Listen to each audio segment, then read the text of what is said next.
i7 ગુજરાતનો અવાજ।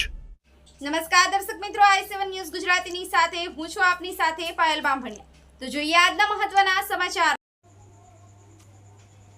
વડોદરા જિલ્લાના સાવલિયામાં આશરે 1.5 વર્ષ અગાઉ રોડ બનાવેલની હાલત ગંભીર જોવા મળી।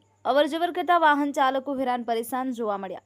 સાવલી ખૂબ વિશાળ વિસ્તાર આવેલો હોય અને પ્રગતિશીલ હોય, તેમ છતાં સાવલીથી ટુંડાવ તરફ તેમજ સાવલીથી ભાદરવા ચોકડી રાણિયા તરફ જતા રોડ પર ભ્રષ્ટાચારના ખાડાઓ જ ખાડાઓ। સાવલીથી ભાદરવા તરફ જતા તેમજ સાવલીથી ટુંડાવ તરફ જતા રોડ પર મસમોટા ખાડાઓ પડી ગયા હોવાથી વાહન ચાલકો અને સરકારી એસટી બસ પરિવહન અર્થે આવતી એસટી બસોના વાહન ચાલકોને ભારે હાલાકી વેઠવી પડતી હોય।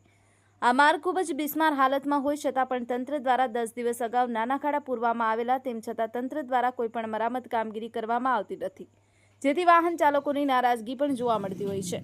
સાવલીથી 1.5 વર્ષ બનેલ રોડ માર્ગનો જે ભ્રષ્ટાચાર થયેલ તેની કોન્ટ્રાક્ટર સામે યોગ્ય કાયદેસરની તપાસ કરવી જોઈએ, તેમજ અવરજવર કરતા રાહદારીઓ અને સૂત્રો દ્વારા જાણવા મળેલ છે।